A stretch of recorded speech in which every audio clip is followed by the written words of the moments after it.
sahabat pembelajar, kita bertemu lagi dalam video pembelajaran seri Bahasa Indonesia dengan topik pembentukan kata.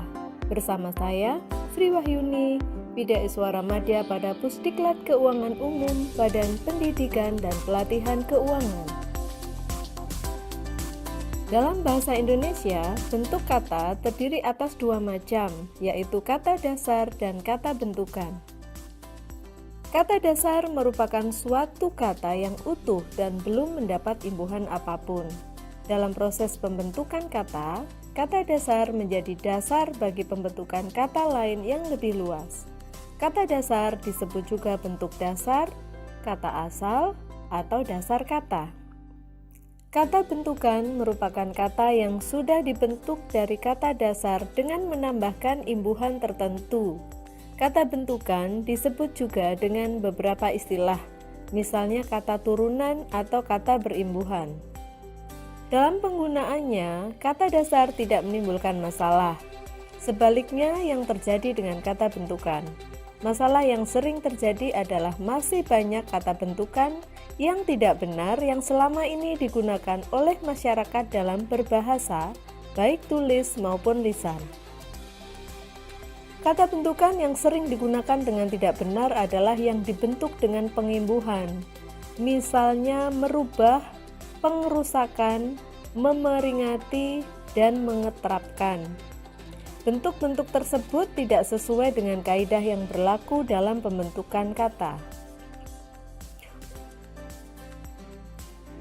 Dalam Kamus Besar Bahasa Indonesia, tidak ada kata dasar rubah, kecuali rubah yang berarti binatang sejenis anjing ya. Yang ada adalah kata ubah.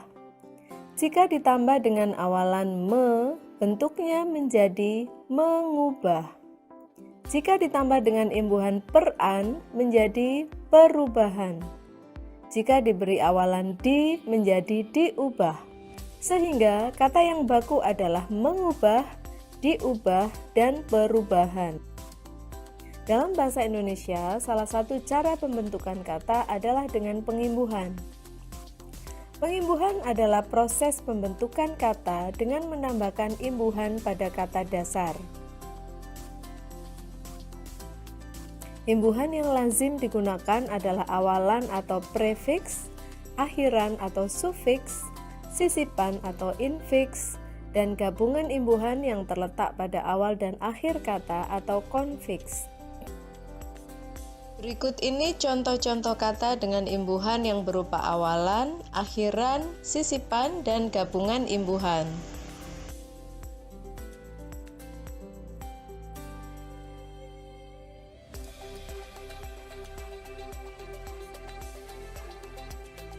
Awalan me dan pe relatif sering menimbulkan masalah karena adanya variasi bentuk untuk awalan me dan pe. Ada 6 variasi bentuk.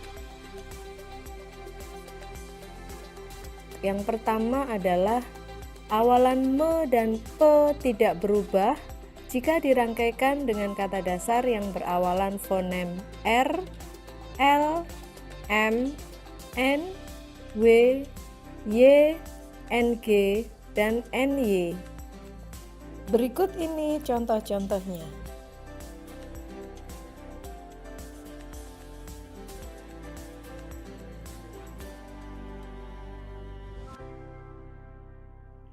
Variasi yang kedua adalah awalan me dan pe berubah menjadi mem dan pem jika dirangkaikan dengan kata dasar yang berawal dengan fonem P, B, F, dan V.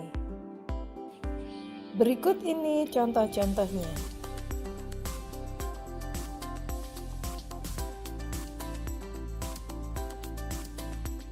Variasi yang ketiga adalah awalan me dan pe berubah menjadi men dan pen jika dirangkaikan dengan kata dasar yang berawal dengan fonem T, D, C, Z, dan SY.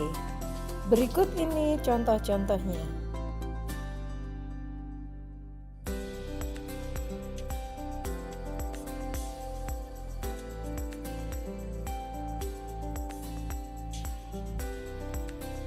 Awalan me dan pe menjadi meng dan peng jika dirangkaikan dengan kata dasar yang berawalan dengan fonem k, g, h, kh, dan vokal. Berikut ini contoh-contohnya.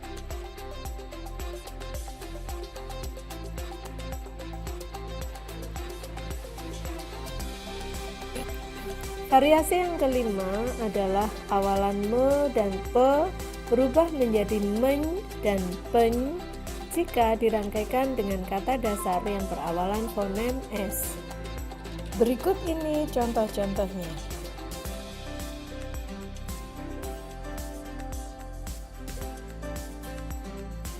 Variasi yang keenam adalah awalan me dan pe berubah menjadi menge dan penge jika dirangkaikan dengan kata dasar yang hanya terdiri atas satu suku kata.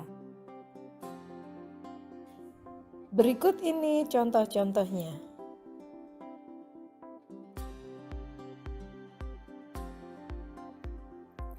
Pada contoh-contoh tadi telah diberikan contoh bahwa untuk fonem K, P, T, dan S pada awal kata dasar akan luluh jika mendapatkan awalan me dan awalan pe. Perubahan dan peluluhan tersebut terjadi karena fonem-fonem K, T, P, dan S mengalami proses nasalisasi, yaitu proses penyesuaian fonem atau bunyi dengan fonem-fonem yang homorgan atau sebunyi. Jadi, proses nasalisasi dan asimilasi bunyi itulah yang menyebabkan timbulnya perubahan dan peluluhan pada fonem K, P, T, dan S. Nah, sobat pembelajar, agar dapat membentuk kata dengan benar dan mampu mengecek kebenaran kata bentukan, kita harus melakukan dua hal. Yang pertama, memahami proses pengimbuhan. Dan yang kedua, kita harus lebih akrab dengan kamus bahasa. Dari kamus, kita akan mengetahui kata dasar dari sebuah kata bentukan. Dengan mengetahui kata dasarnya dan memahami kaidah pembentukannya, kita menjadi tahu bentukan kata mana yang benar. Perusakan atau pengerusakan, menerjemahkan atau menerjemahkan, mengaitkan atau mengkaitkan, menaati atau mentaati, menyolok atau mencolok. Gugus konsonan PR, ST, SK, TR, SP, KR, dan KL pada awal kata dasar tidak luluh jika dirangkaikan dengan awalan me. Awalan me dirangkaikan dengan kata produksi menjadi memproduksi. Me dirangkaikan dengan kata protes menjadi memprotes. Untuk contoh-contoh lainnya silakan dilihat pada video.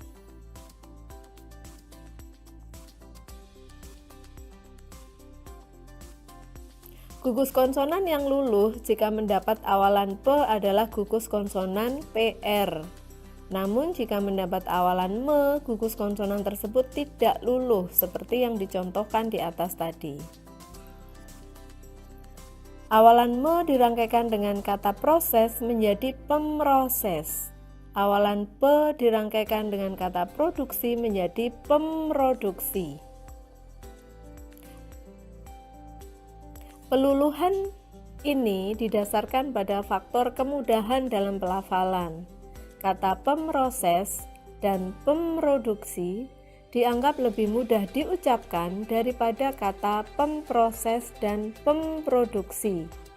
Atas dasar tersebut, peluluhan gugus konsonan PR yang mendapat imbuhan awalan pe menjadi pengecualian dari kaidah pembentukan kata.